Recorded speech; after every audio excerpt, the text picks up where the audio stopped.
Washington, D.C. has stepped in it again. It is truly amazing to see how those charged with pushing the narrative about Venezuela have no idea what the words out of their mouth even mean. Mike Pompeo, Secretary of State, said something during his trip to Colombia that gives up the game entirely. What have we heard over and over again about Venezuela? Oh, socialism always fails every time it's tried. This is why their currency collapsed. This is why everybody fled. All this kind of nonsense. What they need from the American people is for them to stop thinking. Stop doing thought experiments. What they need from the American people is trying to identify their own feels. If they can keep you caught up in this trap, where you see something and then you feel about it, you don't think about it, you feel about it, they've got you, because they can control that. What they can't control is thought. This is the problem for them. People are starting to think. And I thought this image with this meme, well-known meme, was very appropriate, because in today's video, what we're going to talk about is the socialism on steroids in the United States that they are blaming on the collapse in Venezuela. Why? Well, of course, high fructose corn syrup. Where does that come from? Corn, of course. One of the most heavily subsidized items, agricultural, in all of North America. Big government socialism confirmed. If you think anything made from soy or corn or cotton or a bunch of other things is not controlled, the price of it, by the U.S. government, you're out of your mind. What did he say? What did Mike Pompeo say? Maduro has to leave, says Pompeo on South American trip. I'm sorry, I thought it was socialism that had to leave. You're saying that socialism can stay as long as Maduro goes? Because nowhere in the statement did he address the system. Or never have they tried to explain who was in charge prior to Chavez that they think was so much better. Now, there's already people typing, already people who have their mind made up. So that's why I brought up this particular image. Now, it's a 3-bullet point definition, but bullet point 1 and bullet point 3 are pretty much the identical sentence, just with the words rearranged. 2 ideas: government ownership and administration of the means of production and distribution of goods. 2, a system of society or group living in which there is not private property. Now, we're not even talking about that, because there is private property in Venezuela. There absolutely is. So you can scratch that one out. And the 3rd one, a system or condition of society in which the means of production are owned and controlled by the state. Now, it's that definition of owning and controlling. You see, Washington, D.C., of course, allows private ownership of business. They just maintain a level of taxation on that business that becomes de facto control and ownership. And we've seen this over the last 9 months.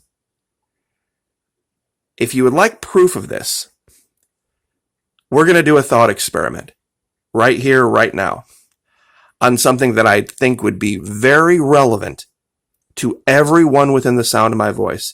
It's a simple thought experiment, and it won't take very long. So here we go.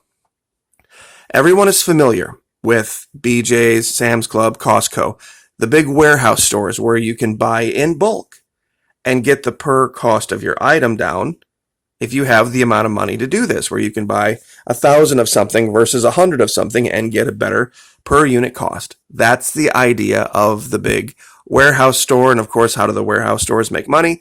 They charge yearly fees, hoping that you'll do a lot of shopping there and that there will be an incentive for you, because it'll make up for whatever you're paying in fee to be a member of Sam's Club or the member of Costco. Now, let's say somebody gets this idea. You know what? Screw this mask thing.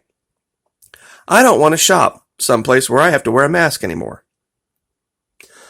I know what I'm going to do. I know a lot of people just like me. What I'm going to do is I'm going to go out on my back 40 and I'm going to build this giant metal outbuilding.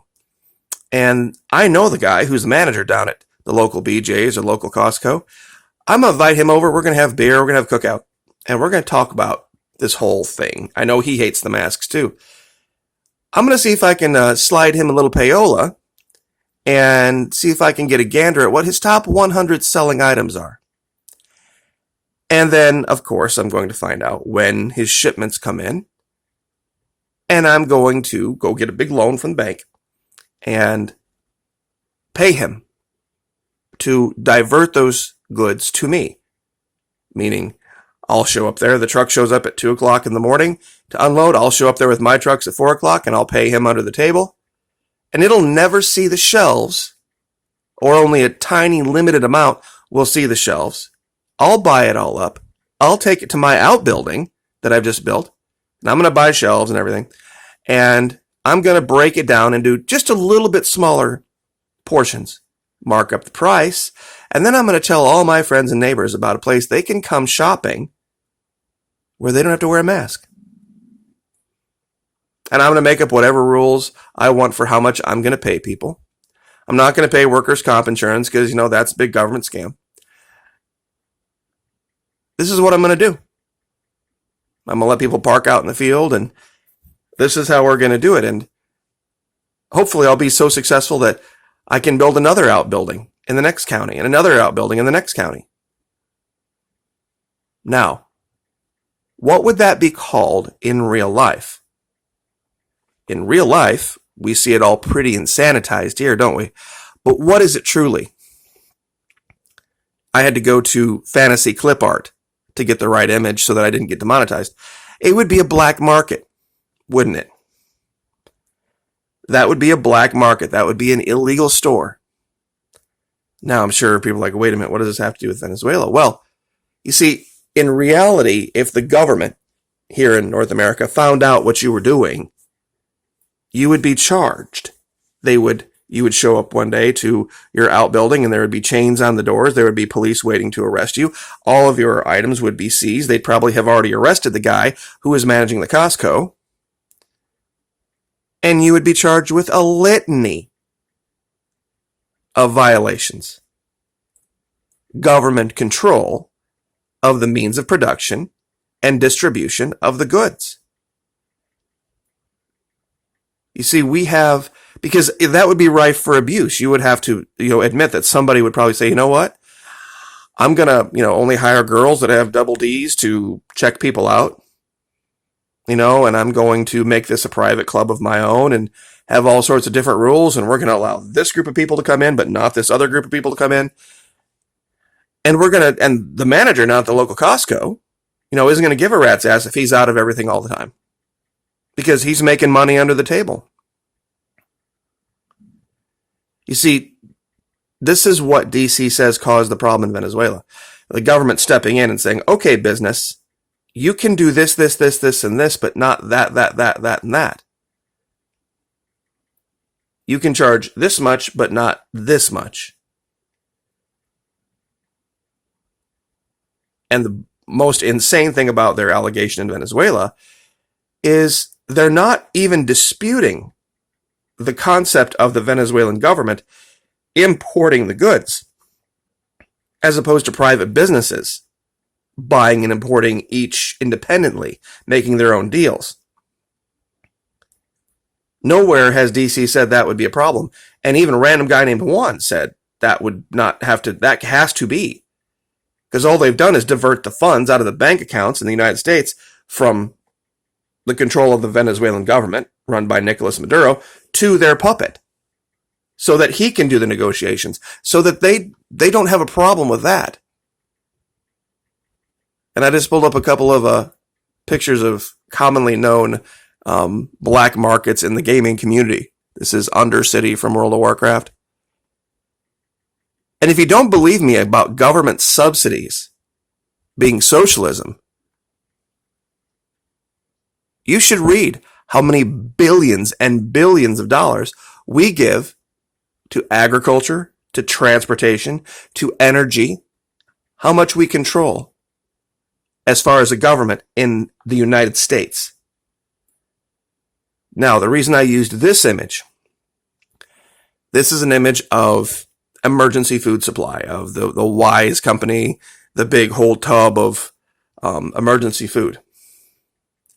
There are those that said, okay, yes, Venezuela did take control of this, and that's fine. But what they were doing is they were importing crappy, inedible food and then price controlling it so that no one could afford the really good food. Now, this is more of a capitalist argument. You see, there were people that had gotten used to the government in Venezuela providing everything for them. The gasoline was free, transportation was nearly free, so many things, healthcare, housing. So the one argument against socialism that I actually agree with is sometimes it will kill the desire to make one's life better. That's true. That I agree with. But that's not something that you can leave in the hands of government. There was capitalism in Venezuela. Anybody who wanted to make their life better did, as proof of the rich Venezuelans that live in Miami. They operated under the same rules. You see, on a deserted island, you would make all sorts of socialist decisions for your group. If you had 4 or 5 or 10 people that were in a survival situation, all of a sudden everybody would become a socialist overnight. The well-being of the group would be far more important than the well-being of the individual. But the better off you get, what do we know? The more the poor suffer, the more they get left behind. And we can see that in this country. That's why we have Zuckerbergs. That's why we have Jeff Bezos. That's why we have Bill Gates. That's why we have George Soros controlling so much, almost as much money as the government does, if not more. And this is what Venezuela said they were going to do. The reason I use this image, Rubros Plan 50 is their Plan 50. What they said was this: these 50 basic items we have chosen. It was rice. It was flour, shampoo, soap, a certain kind of razors, basic cleaning things. They picked a group of things that if you had it in your house every month, you would be okay. Would you be rich? No. Would you be happy? Probably not. But you would not be on the edge of survival. They picked 50 things. Out of the thousands and thousands and thousands of things that people could buy, they chose these 50. And said, store owner, you may not charge more than X price for these 50 things. Each one had its own specific thing. This is what DC said was the problem. The price controls. The government control of production and blah, blah, blah, blah, blah. Baloney. Is all baloney. This was about DC wanting the oil. Largest known reserve right in our backyard. And they want to hand it over to big oil. So they had to collapse the country. And they had to keep you from thinking about what was really going on there. So they had to make sure you got into your fields. So that's why they showed you the images of the starving kids and the giant flight of people out of Venezuela into Colombia when you couldn't identify the picture, where it was from, number one, or which direction the people were going. Some of the images they were using were actually showing people walking into Venezuela from Colombia. And the reason they had their suitcases with them is because they were going there to buy the groceries that the Colombian drug gangs had stolen. Remember our black market? See, this is what was going on in Colombia. This whole Costco idea. They weren't building giant outbuildings. They were just doing it out of the back of their pickup truck. They would go into Venezuela, buy up all of the necessary goods, the low-cost goods, with US dollars, take it back across the border into Colombia, and set up black markets. For Venezuelans, they only took bolivars as payment and gave dollars as change. robbing the country of its currency, causing the deflationary spiral, well, inflationary, then deflationary spiral, and replacing their currency de facto with the US dollar, and then paying a guy up in Alabama to jack up the exchange rate. This is what happened in Venezuela. And it all comes back to Pompeo. Pompeo said Maduro has to leave. I thought it was socialism. I thought it was socialism that had to go. I wonder if he can explain that. But we'll leave it there. Like, share, subscribe.